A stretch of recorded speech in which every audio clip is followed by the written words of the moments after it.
জাতীয় নির্বাচনের কারণে পরিবর্তন আসতে পারে বিপিএল এর সময়সূচিতে। নতুন ভেন্যুর দৌড়ে 4 নাম। টুর্নামেন্ট আকর্ষণীয় করতে স্টেক হোল্ডারদের সঙ্গে আলোচনায় বসবে বিসিবি।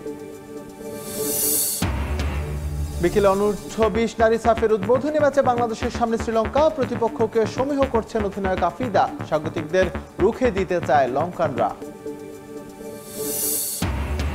এবং বিও এর তত্ত্বাবধানে ময়মনসিংহের ত্রিশালে তৈরি হচ্ছে স্পোর্টস কমপ্লেক্স। নির্মাণে 10,000 কোটি টাকা বরাদ্দ। অনুশীলন সুবিধা পাবে 31টি ডিসিপ্লিন।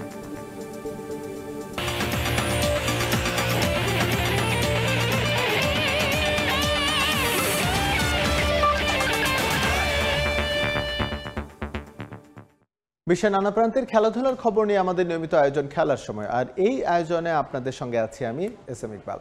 এর আগে পাল্লেকেলেতে সিরিজের প্রথম টি-20তে বাংলাদেশকে 7 উইকেটে হারায় শ্রীলঙ্কা। শুরুতে ব্যাট করে 154 রানে থামে টাইগারদের ইনিংস। জবাবে নিশাঙ্কা মেন্ডিস ওপেনিং জুটিতেই সফরকারীদের ম্যাচ থেকে ছিটকে দেয় লঙ্কানরা। 3 উইকেট হারিয়েই তারা পৌঁছে যায় জয়ের বন্দরে। সিরিজে 1-0তে এগিয়ে গেল স্বাগতিক দল। পাল্লেকেলের ওয়ানডে হারের পর একদিনেরও বিশ্রাম পায়নি বাংলাদেশ, যে কারণেই হয়তো নিজেদের ভুল ত্রুটি নিয়ে খুব একটা আলোচনা করতে পারেনি তারা। করলে আর যাই হোক, 12 থেকে 18 ওভারে এই ব্যাটিংটা করতেন না মেহেদী হাসান মিরাজ এবং নাইম শেখ। একটা ম্যাচের সবচেয়ে গুরুত্বপূর্ণ ওভারগুলোকে কিভাবে নষ্ট করতে হয় তা যেন চোখে আঙ্গুল দিয়ে দেখিয়ে দিয়ে যান দুই টাইগার ব্যাটার। আর এমন ব্যাটিংয়ের পর আর যাই হোক, জয় আশা করা ঠিক না। বাংলাদেশও সেটা করেনি। টস হেরে ব্যাট করতে নেমে লাল সবুজের শুরুটা ছিল দুর্দান্ত। একপাশে পারভেজ ইমনের মার্কাটারি ব্যাটিংয়ের সামনে নিষ্প্রভ ছিলেন তানজিদ তামিম। যতক্ষণ ক্রিজে ছিলেন ইমন তার স্বভাব সুলভ ঢঙ্গে খেলেছেন পুরোটা সময়। পঞ্চম ওভারে জুটিতে 46 উঠতেই অবশ্য বিদায় নেন তামিম। অন্য পাশে লিটন ছিলেন নিজের ছায়া হয়ে। টেস্ট ওয়ানডের পর টি-20তেও ব্যাট হাতে ভুগতে হয়েছে সংক্ষিপ্ত ফরম্যাটের অধিনায়ককে। 11 বলে 6 রান করে ফিরে যান জেফরির বলে। 2 সঙ্গী হারিয়ে টেকেননি ইমনও। দলীয় সর্বোচ্চ 38 করে আউট হন থিকসানার ডেলিভারিতে। 3 বছর পর আন্তর্জাতিক টি-20তে ফিরে নিজের নামের প্রতি সুবিচার করতে পারেননি নাইম শেখ। যে স্ট্রাইক রেট নিয়ে এত আলোচনা, সেখানেই ব্যর্থ এই বাঁহাতি ব্যাটার। আর তাওহিদ হৃদয় ছিলেন নিজের মতোই। ক্রিজে এক মুহূর্তের জন্য স্বচ্ছন্দ হতে পারেননি। দাসুন সানাকার বলে বিদায় নেন উইকেটের পেছনে ক্যাচ দিয়ে। মাঝে মিরাজ নেমে খেলেন দারুণ এক ওয়ানডে ইনিংস। 23 বলে 29 রান করতে হাঁকান 4 বাউন্ডারি, যেখানে ডট বল 6টা। মিরাজ নাইম জুটিতে 36 বল থেকে আসে 46 রান। পরে অবশ্য শামীম নেমে 2 ছক্কায় দলের রানটা নিয়ে যান ভদ্রস্থ এক জায়গায়। স্কোরবোর্ডে জমা হয় 154 রান। জবাব দিতে নেমে লঙ্কান ব্যাটারদের ছিল খুবই তাড়াহুড়ো। সাইফুদ্দিনের 13 মাস পর ফেরাটাকে বিভীষিকাময় করে তোলেন প্রথম নিশাঙ্কা। প্রথম 3 বল থেকেই হাঁকান বাউন্ডারি। তাসকিন যেন আরও দিল খোলা। 2 ওভারেই দেন 34। 3-4-এর সঙ্গে হজম করেন 3 ছক্কা। আর তানজিম সাকিব ছক্কা একটা কম খেলেও বাউন্ডারি হজম করেন 2টো। 4 ওভারে রান 63। পঞ্চম ওভারে ব্রেক থ্রু এনে দেন মিরাজ। তার আগে অবশ্য নিশাঙ্কার ব্যাট থেকে আসে আরও 2 ছক্কা। সঙ্গী হারালেও পথ হারাননি কুশল মেন্ডিস। পরে শামীমের অবিশ্বাস্য এক ক্যাচে কুশল বিদায় নিলেও লঙ্কানদের জয় পেতে কোনো সমস্যা হয়নি। 7 উইকেটের জয় তুলে সিরিজে 1-0তে এগিয়ে গেল স্বাগতিকরা। তারেক হাসান শিমুল, সময় সংবাদ, ক্যান্ডি, শ্রীলঙ্কা। জাতীয় দলের পারফরমেন্সের কারণে টিভি সত্ত্ব কিনতে আগ্রহ কম, এমন দাবি মানতে নারাজ ক্রিকেট বোর্ড। বরং বিক্রির প্রক্রিয়া দেরিতে শুরু হওয়ায় এসব সংকটের সৃষ্টি বলে মত বিসিবি পরিচালক মাহবুব আনামের। বিপিএলের পরের আসরের নতুন ভেন্যুর দৌড়ে 4 নাম। এই টুর্নামেন্টকে আকর্ষণীয় করতে ক্রিকেটার, সাংবাদিক সহ সংশ্লিষ্ট সকলের কাছে পরামর্শ চাইবে গভর্নিং কাউন্সিল। সবশেষ জিম্বাবুয়ে সিরিজের টিভি সত্ত্ব বিক্রি করতে পারেনি বিসিবি। অনিশ্চিত পাকিস্তান সিরিজও পরিস্থিতি এমন। লম্বা সময়ের চুক্তি তো দূরে থাক, আলাদা সিরিজের জন্যেও সম্প্রচারকারী প্রতিষ্ঠান খুঁজে পাচ্ছে না বিসিবি। যদিও আগ্রহে এমন ভাটার কারণ পারফরমেন্স নয় বলে দাবি ক্রিকেট বোর্ডের, বরং পর্যাপ্ত সময়ের অভাবেই নাকি তৈরি হয়েছে এমন সংকট। আমার কাছে মনে হয় যে আমাদের প্রক্রিয়াটায় আমরা দেরি করেছি। এটা more to do with BCB. আমার মনে হয় আমরা যদি ভুল করি এটা আমাদের স্বীকার করা দরকার। বাংলাদেশ ক্রিকেটকে আপনাদের পত্রপত্রিকায় বা আপনাদের মিডিয়াতে আপনারা তুলে ধরেন, আপনারা একনিষ্ঠভাবে এটাকে ভালোবাসেন, তাই এটার সাথে সম্পৃক্ত। সেরকম বাংলাদেশের সাপোর্টাররা কিন্তু হারিয়ে জিতি তারপরেও কিন্তু আমাদের সাথে থাকে। তো আমার মনে হয় সেই ভিউয়ারশিপটা ক্রিয়েট হয়ে গেছে। এদিকে বৃহস্পতিবারের বোর্ড সভায় আলোচনা হয়েছে বিপিএল নিয়ে। নতুন ভেন্যুর দৌড়ে 4 নাম, যদিও জাতীয় নির্বাচনের কারণে বদলে যেতে পারে টুর্নামেন্টের দিনক্ষণ। আপাতত নিজেদের কাজটা ঠিকঠাক এগিয়ে রাখার লক্ষ্য গভর্নিং কাউন্সিলের। আজকে নির্বাচন হলে কি বাংলাদেশ টিম কোনো একটা ইন্টারন্যাশনাল ইভেন্ট থাকলে বা বাইলেটার হবে না? হবে। একটা বগুড়া, একটা খুলনা, এই দুটো আমরা অলরেডি অডিট করার জন্য পাঠিয়েছে আমাদের গ্রাউন্ডস এবং ফ্যাসিলিটিস থেকে, যে এটার কি অবস্থান আছে এবং কি করলে এগুলোকে আন্তর্জাতিক খেলা করার ন্যূনতম রিকোয়ারমেন্ট মিট করতে পারে। এর বাইরে আপনারা জানেন যে বরিশালে আমরা উইকেট প্রস্তুত, আমাদের আউটফিল্ডের কিছু কাজ চলছে। there is a good possibility যে এই কাজটাও শেষ হয়ে যাবে। বিপিএল এর ড্রাফট তালিকা নির্ধারিত হবে সেপ্টেম্বরের এনসিএল টি-20-র পারফরমেন্স দেখে। তার আগে চলতি মাসে এই টুর্নামেন্ট সংশ্লিষ্টদের সঙ্গে আলোচনায় বসবে গভর্নিং কাউন্সিল। ক্রিকেটার থেকে পৃষ্ঠপোষক, বিপিএল এর সুদিন ফেরাতে পরামর্শ নেওয়া হবে গণমাধ্যম কর্মীদেরও। বিপিএল সম্পর্কে আমরা একটা ধারণা নিতে চাই বিভিন্ন স্টেক হোল্ডার থেকে। আমরা মিডিয়া হাউস জার্নালিস্টদের সাথে একটা কনসালটেটিভ প্রোগ্রাম করব। আমরা প্লেয়ার, কোচেস, টেকনিক্যাল স্টাফ আরেকটা গ্রুপ, পাস্ট ফ্র্যাঞ্চাইজি ওনার্স যারা আনডিসপিউটেড বা বিসিবির সাথে যাদের কোনো ডিসপিউট নেই তাদের সাথে আলোচনা করব, স্পন্সর, কমার্শিয়াল পার্টনারদের সাথে আলোচনা করব এবং একটা ফ্যান এঙ্গেজমেন্টও করার চেষ্টা করব থ্রু অ্যাপ্লিকেশন, যেখানে আমরা ফ্যানরা কি চায়, কি দেখতে চায়। আগস্টের মধ্যে মিডিয়া রাইটস বিক্রি থেকে শুরু করে ফ্র্যাঞ্চাইজি ঠিক করার লক্ষ্য নীতি নির্ধারকদের। এর আগে এজেন্সির মাধ্যমে কর্পোরেট হাউসগুলোর দ্বারস্থ হবে গভর্নিং কাউন্সিল। তখনই বাড়ানো যাবে যদি সেই ভেন্যুটার। সাব্বির মিথুন, সময় সংবাদ, ঢাকা। দক্ষিণ আফ্রিকা ও জিম্বাবুয়ের বিপক্ষে 2 সিরিজ খেলতে 16 সদস্যের অনূর্ধ্ব 19 দল ঘোষণা করেছে বিসিবি।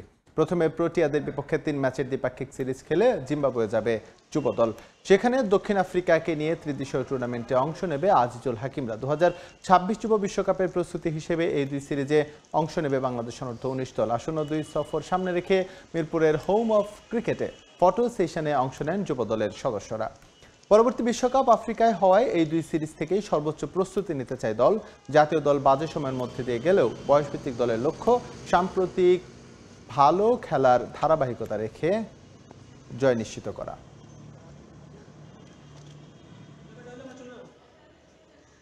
একটা এসে আমরা যে জিতছি একটা কনফিডেন্স, তো ওইভাবে আমরা চেষ্টা করবো যে ভালো কিছু করার। আমাদের জিম্বাবুয়ে ট্যুর এবং সাউথ আফ্রিকা আমার জন্য মানে এটা অনেক উপকার হবে এবং আমরা ওইভাবে করার চেষ্টা করবো বেস্টটা দেওয়ার। ন্যাশনাল টিমে আসলে যে যারা সাফার করতেছে এটা বড় ভাইরা ইনশাল্লাহ এটা কাম ব্যাক করবে ইনশাল্লাহ আমার মনে হয়, এবং আমরা যেভাবে করতেছি এটা আমরা বেটার পারফরমেন্স দিয়ে আমরা ইনশাল্লাহ ওখানে যাবো। ইভেন কি 19 ওয়ার্ল্ড কাপও যদি আমরা ভালো কিছু করতে পারি, এটাও আমাদের জন্য সামনে ন্যাশনাল টিমে যদি আমরা যাওয়ার একটা মানে কার্যক্ষেপ বলা যেটাকে যাইতে পারবো। এই সফরটা আমাদের জন্য খুবই গুরুত্বপূর্ণ, কারণ বিশ্বকাপ সেখানে। আশা করছি কন্ডিশন সম্পর্কে খুবই ভালো ধারণা পাবো এবং প্রস্তুতিটাও দারুণ হবে। গ্লোবাল সুপার লিগ টি-20 খবর। নিজেদের প্রথম ম্যাচে শ্বাসরুদ্ধকর জয় পেয়েছে রংপুর রাইডার্স। গায়ানা অ্যামাজন ওয়ারিয়র্সকে 8 রানে হারিয়েছে বর্তমান চ্যাম্পিয়নরা।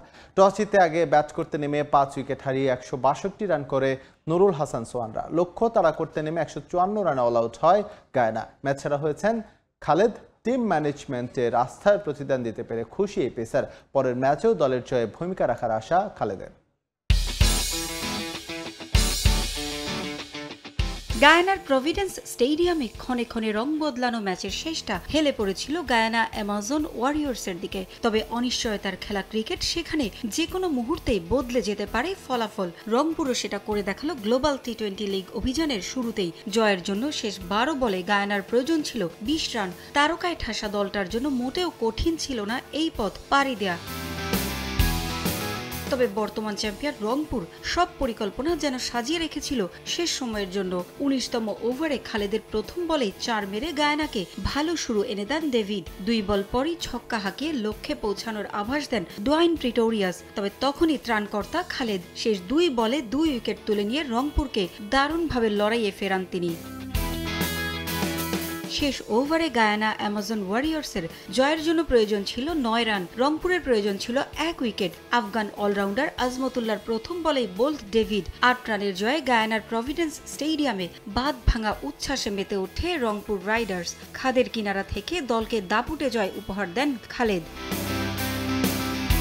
আগের রাতেই অলরাউন্ড নৈপুণ্যে দুবাই ক্যাপিটালসকে জিতিয়েছিলেন সাকিব। রংপুরও খুঁজে পায় দলের সাবেক সদস্যের কাছ থেকে ভালো কিছুর অনুপ্রেরণা।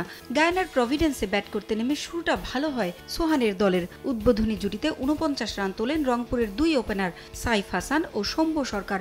১৮ রানে সাইফ আউট হলে ভাঙে এই জুটি। সঙ্গী হারিয়ে সৌম্য ফিরে যান গুরাকেশ মতির শিকার হয়ে ব্যক্তিগত ৩৫ রানে। তবে অপরাজিত ৪৪ রান করে রংপুরের চ্যালেঞ্জিং স্কোরের ভিত গড়ে দেন কাইল মায়ার্স। এছাড়া অধিনায়ক সোহান ১৮ ও ইফতিখার করেন অপরাজিত ৩৪ রান। আর তাতেই স্কোর বোর্ডে ১৬২ রানের চ্যালেঞ্জিং স্কোর তোলে রংপুর। জবাবে ব্যাট করতে নেমে গায়ানার শুরুটাও প্রত্যাশিত হয়নি। রংপুরের বোলারদের তোপের মুখে নিয়মিত বিরতিতে উইকেট হারায় তারা। ব্যতিক্রম ছিলেন জনসন চার্লস। বিপজ্জনক হয়ে ওঠার আগে ২৮ বলে ৪০ রান করা এই ব্যাটারকে ফেরান হারমিত। বাকিদের মধ্যে মঈন আলী ২৭ ও শেফরান রাদারফোর্ড করেন ১৯ রান। শেষটায় খালেদ ম্যাজিকে আসে নাটকীয় জয়। রংপুরের পরের ম্যাচ ১৩ জুলাই হোবার্ট হারিকেন্সের বিপক্ষে। পারভিন আক্তার, সময় সংবাদ। এদিকে গ্লোবাল সুপার লিগে চিরচেনা রূপে ফিরেছেন সাকিব আল হাসান। দুবাই ক্যাপিটালসের হয়ে অভিষেক ম্যাচে ব্যাটে বলে তাণ্ডব দেখিয়েছেন সাবেক বিশ্বসেরা অলরাউন্ডার। ১৫০ বেশি স্ট্রাইক রেটে ৩৭ বলে করেছেন ৫৮ রান, বল হাতে নিয়েছেন ৪ উইকেট। তার অলরাউন্ড পারফরমেন্সেই টুর্নামেন্টে নিজেদের প্রথম ম্যাচে নিউজিল্যান্ডের ফ্র্যাঞ্চাইজ সেন্ট্রাল স্ট্যাক্সকে ২২ রানে হারিয়েছে দুবাই ক্যাপিটালস। দুর্দান্ত খেলে ম্যাচ সেরার পুরস্কারও জিতে নেন সাকিব। Shakib is back. লিপু রাজ্জাক আপনারা দেখেছেন তো? পাল্লেকেলেতে যখন বাংলাদেশের চোখে মুখে ছিল কেবলই হতাশা, ঠিক তখনই গায়ানায় হাস্যোজ্জ্বল টাইগারদের আরেকজন। নামটা সাকিব আল হাসান। দীর্ঘদিন পর গ্লোবাল সুপার লিগ দিয়ে ব্যাটে বলে সেই চিরচেনা রূপে সাবেক বিশ্বসেরা অলরাউন্ডার দেখিয়েছেন কিভাবে খেলতে হয় টি-২০ ক্রিকেট। নানা ঝক্কি ঝামেলার পর বোলিংটা ঠিক হলেও চোখের সমস্যায় ব্যাটিংয়ে লম্বা সময় ধরেই ভুগছেন মিস্টার ৭৫। হেড পজিশন ঠিক রাখার জন্য কামড়ে রাখেন হেলমেটের স্ট্র্যাপ। এদিনও দেখা গেছে একইভাবে ব্যাটিং করতে। তবে তাতে কি, ব্যাটিংয়ের শুরুটা তো করেন দুর্দান্ত। সাকিবের এই টুর্নামেন্টে খেলার কথা ছিল রংপুর রাইডার্সের হয়ে, তবে পরিস্থিতি বিবেচনায় দেশের পোস্টার বয়ের জায়গা হয়নি রাইডার্স স্কোয়াডে। কিন্তু সুযোগটা লুফে নিতে ভুল করেনি দুবাই ক্যাপিটালস। যদিও সবশেষ পিএসএলে ব্যাট হাতে ৩ ম্যাচে ২ ডাকের পর বল হাতেও বড্ড মলিন ছিলেন সাকিব। তারপরও তার ওপর ভরসা রেখেছে দুবাই। অভিষেক ম্যাচেই সেই আস্থার প্রতিদান দিয়েছেন টাইগার অলরাউন্ডার। এদিন ১৫০রও বেশি স্ট্রাইক রেটে ৩৭ বলে ৫৮ রানের ইনিংস খেলেছেন সাকিব। 50 করতে খরচ করেছেন ৩৪ বল, ছক্কা হাঁকিয়েছেন ১টি আর ৪ ৬০টি। তার চেয়ে বড় বিষয়, সাকিব যখন ব্যাটিংয়ে আসেন ৫৮ রানে ৩ উইকেট হারিয়ে ধুঁকছিল তার দুবাই ক্যাপিটালস। সাকিবের ইনিংসের উপর ভর করে ১৬৫ রানের চ্যালেঞ্জিং স্কোর পায় মধ্যপ্রাচ্যের ফ্র্যাঞ্চাইজিটি। ব্যাটিংয়ের পর সাকিব বল হাতেও দেখিয়েছেন মুনশিয়ানা। নিউজিল্যান্ডের ঘরোয়া লিগ চ্যাম্পিয়ন সেন্ট্রাল স্ট্যাক্সের টপ অর্ডার একাই ধসিয়ে দেন সাকিব। ম্যাচের পঞ্চম ওভারে এসে নিজের প্রথম বলেই লেগ বিফোরের ফাঁদে ফেলেন উইল ইয়াংকে। একই ওভারে ডানি ক্লেবার শিকার হন তার। ডাবল মেডেন ওভার নেন সাকিব। ১১তম ওভারে আবারও আসেন সাকিব। একটা ৪ খেলেও শেষ বলে ঠিকই ফেরান সেট হওয়া জশ ক্লার্কসনকে। তৃতীয় ওভারটা উইকেট শূন্য ছিলেন মিস্টার ৭৫। নিজের শেষ ওভারে আবারও সাকিবের ঝলক। চতুর্থ বলে আউট করেন ২০ রান করা উইলিয়াম ক্লার্ককে। ৫ উইকেটও হতে পারত, কিন্তু ভাগ্য সহায় হয়নি। ৪ ওভারে দিয়েছেন মাত্র ১৩ রান। এ নিয়ে স্বীকৃত টি-২০তে সাকিবের উইকেট হল ৪৯৭টি। চলমান টুর্নামেন্টে স্পর্শ করার সুযোগ ৫০০ মাইল ফলক। এদিন হয়েছেন ম্যাচ সেরা। টি-20 থেকে অবসর নিলেও বোলিং বৈধতা পাওয়ার পর সাকিবকে ওয়ানডে ও টেস্ট দলে বিবেচনার ক্ষেত্রে নানা দোহাই দিয়েছেন নির্বাচকরা। তবে সাকিবরা এত তাড়াতাড়ি ফুরিয়ে যান না, আর তাকে ছাড়া কতটা পথহারা বাংলাদেশ কদিনে সেটাও ভালো করে বুঝেছেন ক্রিকেট প্রেমীরা। এবার কি ঘুম ভাঙবে ক্রিকেটের নীতি নির্ধারকদের? তামিম হোসেন, সময় সংবাদ। এবার নারী ফুটবল প্রসঙ্গ জানাবো। সাফ অনূর্ধ্ব-20 নারী চ্যাম্পিয়নশিপের খবর। উদ্বোধনী ম্যাচে আজ মুখোমুখি হবে বাংলাদেশ ও শ্রীলঙ্কা। শক্তিমত্তায় এগিয়ে থাকলেও লঙ্কানদের সমীহ করছে বাংলাদেশ অধিনায়ক আফিদা খন্দকার। আর এই টুর্নামেন্টকে ফুটবলারদের উন্নতির মাধ্যম হিসেবে দেখছেন কোচ পিটার বাটলার। অন্যদিকে বাংলাদেশকে রুখে দিতে চায় শ্রীলঙ্কা। বসুন্ধরা কিংস এরিনায় ম্যাচ শুরু বিকেল 3টায়। প্রেস কনফারেন্স শেষে 4 অধিনায়কের ফটো সেশন। সবার লক্ষ্য একটাই, যে করেই হোক টুর্নামেন্টের শিরোপা ঘরে তোলা চাই। তবে হোম ভেন্যুতে হওয়ায় সাফ অনূর্ধ্ব-20 নারী চ্যাম্পিয়নশিপের বড় দাবিদার বাংলাদেশ। সংবাদ সম্মেলনে লাল সবুজদের ফেভারিট মেনে নিলেন আসরের বাকি 3 দল। ডিফেন্ডিং চ্যাম্পিয়নদের শিরোপা ধরে রাখার মিশনে প্রথম চ্যালেঞ্জ শ্রীলঙ্কা। এশিয়ান কাপ বাছাইয়ের মূল দল নিয়ে ব্যস্ত থাকায় টুর্নামেন্ট শুরুর আগে জুনিয়র শিশুদের খুব একটা সময় দিতে পারেননি হেড কোচ পিটার বাটলার। প্রস্তুতিতে কিছুটা ঘাটতি থাকলেও ম্যাচের আগে তা মিটিয়ে নেওয়ার চেষ্টা। বৃষ্টি উপেক্ষা করেই কিংস এরিনায় শিষ্যদের নিয়ে কঠোর অনুশীলন ইংলিশম্যানের। শিষ্যদের বুঝিয়ে দিলেন শ্রীলঙ্কা ম্যাচের করণীয়। স্বাগতিক হলেও লঙ্কানদের হালকাভাবে নিচ্ছে না বাংলাদেশ অধিনায়ক আফিদা খন্দকার। ধারাবাহিক পারফর্ম করে পয়েন্ট টেবিলের শীর্ষস্থান ধরে রাখাই মূল লক্ষ্য লাল সবুজদের। আর এই টুর্নামেন্টকে তরুণ ফুটবলারদের উন্নতির প্ল্যাটফর্ম হিসেবে দেখছেন বাটলার। এই টুর্নামেন্টটা আমি ফুটবলারদের উন্নতির একটি মাধ্যম হিসেবে দেখছি। শিরোপা ধরে রাখার চ্যালেঞ্জটা কঠিন হবে, তবে মেয়েরা খেলার মধ্যে ছিল। এই দলটা অনেকদিন ধরে একসঙ্গে খেলায় তাদের বোঝাপড়াটা ভালো। খুব বেশি সময় পাইনি আমরা, যেহেতু মায়ানমারে কোয়ালিফায়ার রাউন্ড খেলতে যাওয়ার কারণে। তারপরেও আমরা যতটুকু সময় পেয়েছি কোচ বলেছে ওভাবেই করেছি। প্রত্যেকটা টিমের সাথে আমাদের ভালোভাবে খেলতে হবে, কাউকে দুর্বল ভেবে আমাদেরকে ছোট করে দেখার কোনো কিছু নাই। আমরা 3টে টিমের সাথেই ফাইট করব, ভালো খেলবো, ইনশাল্লাহ জিতবো। শক্তিমত্তায় পিছিয়ে থাকলেও বাংলাদেশের বিপক্ষে সেরাটা দিতে চায় শ্রীলঙ্কা। সাগরিকা স্বপ্নারানীদের আক্রমণ ঠেকাতে রক্ষণশীল ফুটবল খেলবে লঙ্কানরা। বাংলাদেশকে রুখে দিয়ে আন্তর্জাতিক টুর্নামেন্টে নিজের প্রথম ম্যাচটা স্মরণীয় করে রাখতে চান লঙ্কান অধিনায়ক। আমার মতো এই দলের অনেকেরই এটা প্রথম আন্তর্জাতিক টুর্নামেন্ট। আমরা খুব একটা প্রস্তুতি নিতে পারিনি, তবে আমরা টুর্নামেন্টে সেরাটা দিতে চাই। প্রথম ম্যাচে জয় তুলে নিতে চাই। আমরা প্রস্তুতির জন্য খুব একটা সময় পাইনি। আমার এই দলটা তরুণ, তাদের অভিজ্ঞতার প্রয়োজন, আর এই টুর্নামেন্ট থেকেই সেই অভিজ্ঞতা অর্জন করতে চাই। বাংলাদেশ শক্ত প্রতিপক্ষ, তারা আমাদের চেয়ে সব দিক থেকে এগিয়ে। এ ম্যাচ নিয়ে বিশেষ পরিকল্পনা আছে আমার। রক্ষণশীল ফুটবলটাই আমরা খেলতে চাই।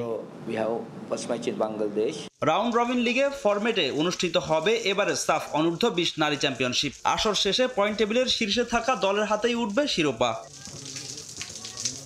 ফাহিম ইসলাম, সময় সংবাদ, ঢাকা। বাংলাদেশ অলিম্পিক অ্যাসোসিয়েশনের তত্ত্বাবধানে 117 একর জমির উপর ময়মনসিংহের ত্রিশালে তৈরি হতে যাচ্ছে স্পোর্টস কমপ্লেক্স। দেশের অন্যতম বড় এই কমপ্লেক্স নির্মাণের বরাদ্দ ধরা হয়েছে 10,000 কোটি টাকা। অনুশীলনের সুবিধা পাবে 31টি ডিসিপ্লিন। আপাতত 21টি ডিসিপ্লিনের জন্য ইনডোর কমপ্লেক্সের প্রাথমিক বরাদ্দ 400 কোটি টাকা ধরা হয়েছে বলে জানান বিওএ মহাপরিচালক ব্রিগেডিয়ার জেনারেল অবসরপ্রাপ্ত ABM শেফাউল কবির। বাংলাদেশের ক্রীড়াঙ্গনে যুক্ত হচ্ছে আরও একটি মাইলফলক। ময়মনসিংহের ত্রিশালে নির্মাণ করা হবে দেশের অন্যতম বড় স্পোর্টস কমপ্লেক্স। বাংলাদেশ অলিম্পিক অ্যাসোসিয়েশনের তত্ত্বাবধানে 117 একর জমির ওপরে গড়ে উঠবে এই অত্যাধুনিক কমপ্লেক্স। প্রকল্পের সঙ্গে জড়িত কর্তাদের নিয়ে বিওএতে অনুষ্ঠিত হয়েছে বৈঠক। এই কমপ্লেক্স থেকে অনুশীলনের সুবিধা পাবে 31টি ডিসিপ্লিনের অ্যাথলিটরা। তবে আপাতত নির্মাণ কাজ শুরু হবে 21টির। 31টা খেলা ওখানে অপারেট করার পরিকল্পনা আছে। ইনিশিয়ালি যেহেতু আমাদের বাজেট প্রাপ্তির সাথে এগুলো হবে, তো তাতে একটা আমরা ইনডোর স্টেডিয়াম করছি, যেখানে আমরা মোটামুটি ইনডোর স্টেডিয়ামের 21টার মধ্যে 19টা খেলায় আমরা করা করতে পারব। এই প্রকল্প বাস্তবায়ন হলে শুধু ময়মনসিংহ নয়, উপকৃত হবে পুরো দেশের ক্রীড়াঙ্গন। প্রকল্পের বাজেট 10,000 কোটি টাকা। প্রাথমিকভাবে ইনডোর কমপ্লেক্সের জন্য বরাদ্দ ধরা হয়েছে 400 কোটি টাকা। এই ইনিশিয়ালি যেটা আমরা করছি যে একটা ইনডোর স্টেডিয়াম, এটা মোটামুটি 400 কোটি টাকা বাজেট দেওয়া হয়েছে। অলিম্পিক অ্যাসোসিয়েশন এবং বাংলাদেশ সেনাবাহিনীর অর্থায়নে আমরা কাজ শুরু করেছি। ইনিশিয়াল একটা আমাদের কাছে এস্টিমেট দিয়েছিল, তাতে প্রায় 10,000 কোটি টাকা একটা প্রকল্প। এবছরের অক্টোবরে হবে যুব এশিয়ান গেমস, এরপর পাকিস্তানে সাউথ এশিয়ান গেমস, যার প্রস্তুতি শুরু করেছে বাংলাদেশের অ্যাথলিটরা। ইতোমধ্যে চূড়ান্ত করা হয়েছে শেফ দ্য মিশনও। 3টা গেমসের জন্যই chef de mission. Brigadier general Humayun Kabir বর্তমানে ডাইরেক্টর, উনি আর্মি এসসিবি চেয়ারম্যান, বিওএর এক্সিকিউটিভ কমিটির সদস্য বটে। আপনারা হয়তো বা জানেন, এই আমাদের লাস্ট যে ইসি মিটিং হয়েছে সেখানে সিদ্ধান্ত হয়েছে যে ন্যাশনাল স্পোর্টস কাউন্সিল তাদের যে অ্যাক্ট মোতাবেক তাদের দায়িত্ব, সেই মোতাবেক তারা অলরেডি ইনিশিয়েট করেছে চিঠিপত্র প্রশিক্ষণের ব্যাপারে। এই 3টা গেমসেরই ব্যাপারে তারা এটার মনিটর করছে। আগামী বছর অনুষ্ঠিত হবে বাংলাদেশ গেম, এর পরের বছর বসবে যুব গেমসের আসর। তামিম হোসেন, সময় সংবাদ, ঢাকা। 32 দলের লড়াই শেষে চূড়ান্ত ফিফা ক্লাব বিশ্বকাপের 2 ফাইনালিস্ট। রোববার রাতে শিরোপার যুদ্ধে নামবে চেলসি ও পিএসজি। আসরের শুরু থেকে অপ্রতিরোধ ফরাসি জায়ান্টরা তাদের সঙ্গে পাল্লা দিয়ে শিরোপার দাবিদার হিসেবে নিজেদের প্রমাণ করেছে 2021 সালের চ্যাম্পিয়ন চেলসি। রোববার রাতে যুক্তরাষ্ট্রের মেথলাইফ স্টেডিয়ামে শুরু হবে ফ্রান্স ও ইংল্যান্ডের 2 জায়ান্ট ক্লাবের লড়াই। আসরে ব্যক্তিগত লড়াইয়ের পাশাপাশি 3টি করে গোল নিয়ে আলো ছড়িয়েছেন 2 ক্লাবের 2 তারকা পেদ্রো নেতো ও ফাবিয়ান রুইজ। ফাইনালের পথে চেলসি ও পিএসজির যাত্রা কেমন ছিল তাই থাকছে প্রতিবেদনে। নতুন ফরম্যাটের ফিফা ক্লাব বিশ্বকাপ এখন অস্ত নামার পালা। তবে শেষটা স্মরণীয় করে রাখার লক্ষ্য ফরাসি জায়ান্ট পিএসজির। মৌসুমটা স্বর্ণাক্ষরে লিখে রাখার মতো কাটছে প্যারিসিয়ানদের। বিলিয়ন বিলিয়ন ডলার আর ফুটবল দুনিয়ার রথী মহারথীরা যা পারেননি সেই অধুরা চ্যাম্পিয়ন্স লিগ জয় করেছে এবার তারা। 2015 সালে বার্সেলোনাকে ট্রেবল উপহার দেয়া লুই এনরিক এক ঝাঁক তরুণকে নিয়ে বদলে দিয়েছেন পিএসজিকে। ইউরোপ সেরা দলটা ফিফা ক্লাব বিশ্বকাপে ছড়ি ঘোরাবে এমন আভাস আসলে শুরু থেকেই ছিল, হয়েছেও তাই। ফাবিয়ান রুইজ, খিচা কাভারেস্কাইয়া, ভিতিনহা, হাকিমি, দেম্বেলেদের ছোঁয়ায় মাঠেও তার প্রমাণ রেখেছে প্যারিসিয়ানরা। বি গ্রুপে অ্যাথলেটিকো মাদ্রিদকে 4-0 গোলে হারিয়ে শুরু হয় তাদের ফিফা ক্লাব বিশ্বকাপ অভিযান। যদিও পরের ম্যাচেই প্যারিসের ক্লাবটি পথ হারায় ব্রাজিলিয়ান ক্লাব বোতাফোগোর কাছে 1-0 গোলে হেরে। গ্রুপের শেষ ম্যাচে কাভারেস্কাইয়া, হাকিমির গোলে সিয়াটল সাউন্ডার্সকে হারিয়ে গ্রুপ চ্যাম্পিয়ন হয়ে নকআউটে ওঠে পিএসজি। শীর্ষ 16তে বড় পরীক্ষার সামনে পড়ে প্যারিসিয়ানরা। পিএসজি ইন্টার মায়ামির হাই ভোল্টেজ ম্যাচে নজর ছিল পুরো দুনিয়ার। তবে এনরিকের দলের সামনে কোনো প্রতিরোধই করতে পারেনি মেসিরা। 4-0 গোলে স্বাগতিকদের বিধ্বস্ত করে শীর্ষ 8-এ পা রাখে পিএসজি। সেখানেও তাদের সামনে কঠিন প্রতিপক্ষ ছিল বায়ার্ন মিউনিখ। জার্মান ক্লাবটির বিপক্ষে দুয়ে ও দেম্বেলের নৈপুণ্যে স্বস্তির জয়ে সেমিফাইনালে উঠে এনরিকের ছাত্ররা। সেমির মঞ্চে তাদের সামনে আরও বড় চ্যালেঞ্জ নিয়ে হাজির হয় ক্লাব বিশ্বকাপের সফল দল রিয়াল মাদ্রিদ। তবে ফাবিয়ান রুইজ, দেম্বেলে, রামোস ম্যাজিকে রিয়ালের স্বপ্ন ভেঙে চুরমার করে দিয়ে প্রথমবারের মতো ফিফা ক্লাব বিশ্বকাপের ফাইনালে উঠে পিএসজি। অন্যদিকে ডি গ্রুপে লস অ্যাঞ্জেলেস এফসিকে হারিয়ে শুরু হয় চেলসির যাত্রা। পেদ্রো নেতো, ফার্নান্দেজ নৈপুণ্যের শুরুটা দুর্দান্ত হয় ব্লুজদের। পরের ম্যাচে তারাও হোঁচট খায় সেই ব্রাজিলের ক্লাবের কাছেই। ফ্ল্যামেঙ্গো 3-1 গোলে হারায় ইংলিশ ক্লাবটিকে। শেষ ম্যাচে তিউনিসিয়ার ক্লাব ইএস তিউনিসকে 3-0 গোলে উড়িয়ে দেয় মারেস্কার চেলসি। আদারাবায়ো, দেলাপ ও জর্জ ম্যাজিকে স্বস্তিতে শীর্ষ 16তে ওঠে চেলসি। নকআউটে চেলসির সামনে চ্যালেঞ্জ নিয়ে হাজির হয় Portuguese club Benfica. Reece James, Nkunku, Pedro Neto, Dewsbury হলের গোলে 4-1 ব্যবধানে জিতে কোয়ার্টার ফাইনালে ওঠে তারা। কোয়ার্টার ফাইনালে 2021 সালের ফাইনালের প্রতিপক্ষ পালমেইরাসকে পায় ব্লুজ। কোল পামার ও এভারটনের গোলে ব্রাজিলের ক্লাবটিকে হারিয়ে সেমিফাইনাল নিশ্চিত করে চেলসি। ফাইনালে ওঠার পথে তাদের সামনে বাধা হয়ে দাঁড়ায় আরেক ব্রাজিলিয়ান ক্লাব ফ্লুমিনেন্স। মেটলাইফ স্টেডিয়ামে হুয়াও পেদ্রোর জোড়া গোলে হেসে খেলেই ফাইনাল নিশ্চিত করে ফেলে চেলসি। পারভিন আক্তার, সময় সংবাদ। এদিকে যুক্তরাষ্ট্রে প্রথমবারের মতো 32 দল নিয়ে আয়োজিত ফিফা ক্লাব বিশ্বকাপ এখন শেষের পথে। অথচ প্রচারণার অভাবে ফাইনালের আগে কোনো উন্মাদনা নেই সমর্থকদের মাঝে। গণমাধ্যমে গুরুত্ব দিয়ে প্রকাশ হয় না বিশ্বকাপের খবর। নিউ জার্সির ইস্ট রাদারফোর্ড, এখানেই শেষ বাঁশি বাজার অপেক্ষায় ফিফা ক্লাব বিশ্বকাপ ৩২ দলের লড়াই শেষে মেটলাইফ স্টেডিয়ামের ফাইনালে রোববার মুখোমুখি হবে ফ্রান্স ও ইংল্যান্ডের দুই ক্লাব পিএসজি ও চেলসি। নতুন চ্যালেঞ্জ নিয়ে যুক্তরাষ্ট্রে ফিফা ক্লাব বিশ্বকাপের নতুন ফরম্যাট শুরু হয়েছিল। নানা সমালোচনা পাশ কাটিয়ে সফল আয়োজনের আশ্বাস দিয়েছিলেন ফিফার সভাপতি জিয়ান্নি ইনফ্যান্তিনো। তবে আয়োজনের সফলতা ঠিক কতটুকু তা নিউ জার্সির দিকে তাকালেই চোখে পড়বে।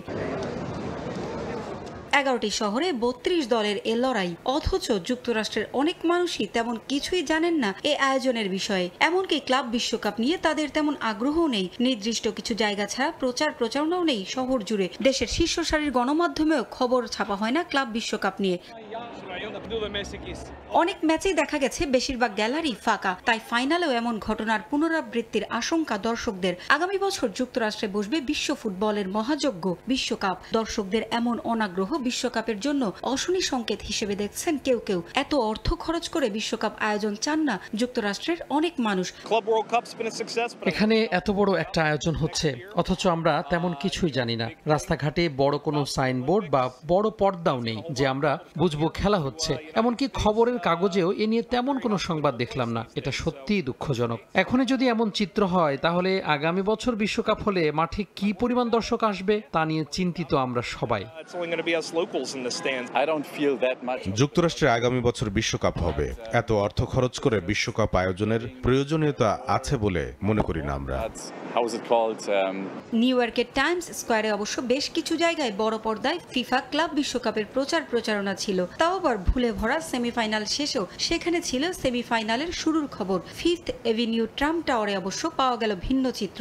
সেমিফাইনাল শেষ হওয়ার পর এখানে সর্বসাধারণের জন্য ট্রফি প্রদর্শনীর আয়োজন করা হয়েছে। রোববার ফাইনালের আগ পর্যন্ত এখানেই থাকবে ক্লাব বিশ্বকাপের নতুন ফরম্যাটের ট্রফি। চমৎকারের ট্রফি দেখে দারুণ উচ্ছ্বসিত সমর্থকরা। এখানে ট্রফি দেখার সুযোগ পেয়ে খুব ভালো লাগছে। নিউ ইয়র্কে বেড়াতে এসে এমন আয়োজন পাবো তা ভাবিনি। শুনেছি ফাইনালে ডোনাল্ড ট্রাম্প যাবেন, এটা সত্যিই ভালো খবর। আগামী বছর বিশ্বকাপ হবে এখানে, তখন আবার আসবো। আশা করছি তখন আরো গোছালো থাকবে সবকিছু। ট্রফির সঙ্গে ছবি তোলারও সুযোগ পান দর্শকরা। পারভিন আক্তার, সময় সংবাদ। লস অ্যাঞ্জেলেস আসরদের 128 বছর পর অলিম্পিক গেমস ফিরছে ক্রিকেট, কিন্তু কোন প্রক্রিয়ায় 6 দল নির্ধারণ হবে তা এখনো চূড়ান্ত হয়নি।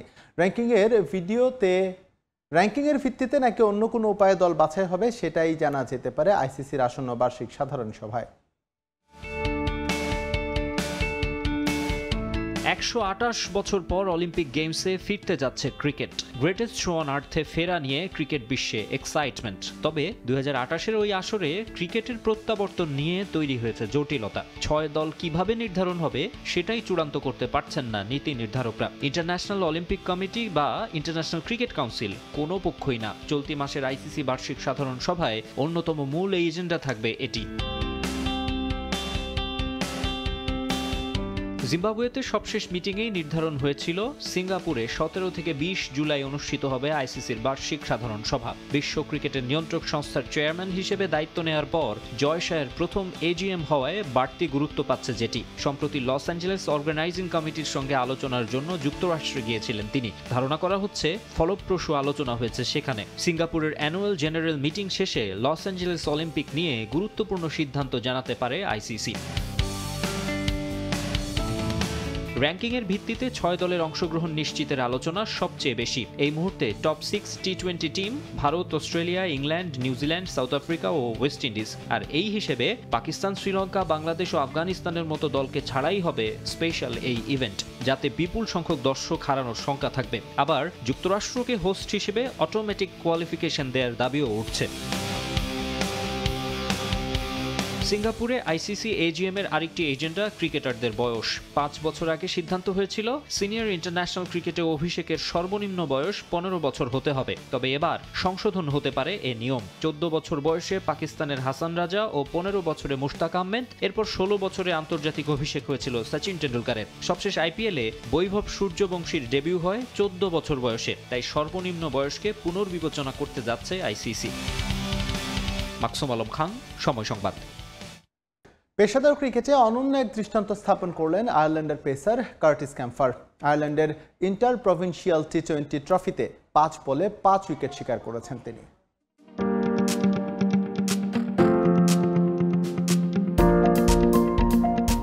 ক্রিকেটের ইতিহাসের পাতায় প্রতিদিনই জমা হচ্ছে বিচিত্র সব রেকর্ড। কখনো তা টিকে থাকছে লম্বা সময় অবধি, আবার কখনো তা ক্ষণস্থায়ী। এবার এমন এক ঘটনার সাক্ষী হলো আইরিশ ক্রিকেট, যা হয়তো ইতিহাসের পাতায় টিকে রবে বহুকাল।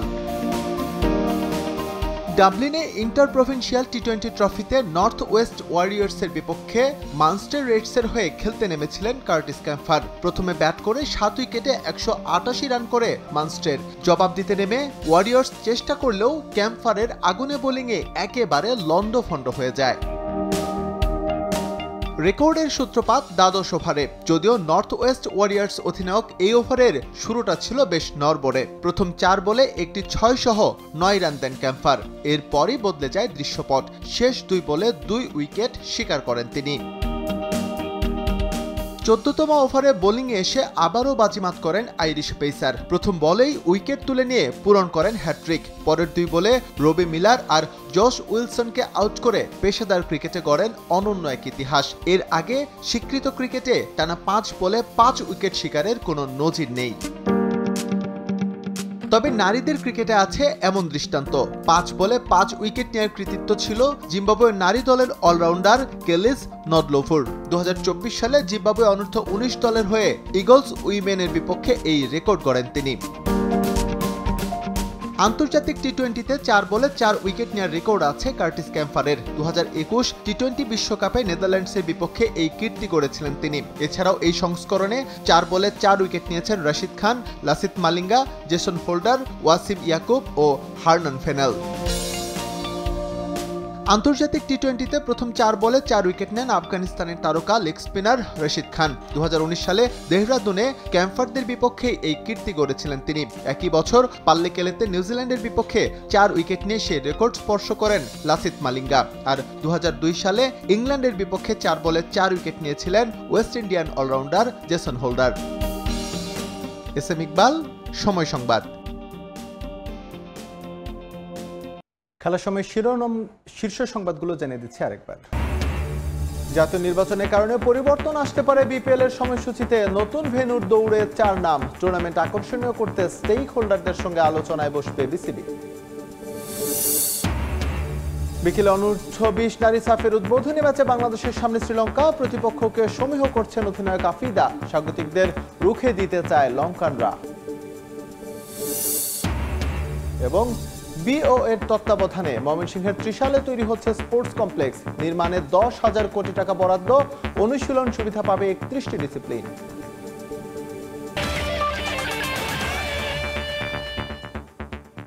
এই ছিল খেলার সময়ের এখনকার আয়োজনে। সঙ্গে থাকুন সময়ের।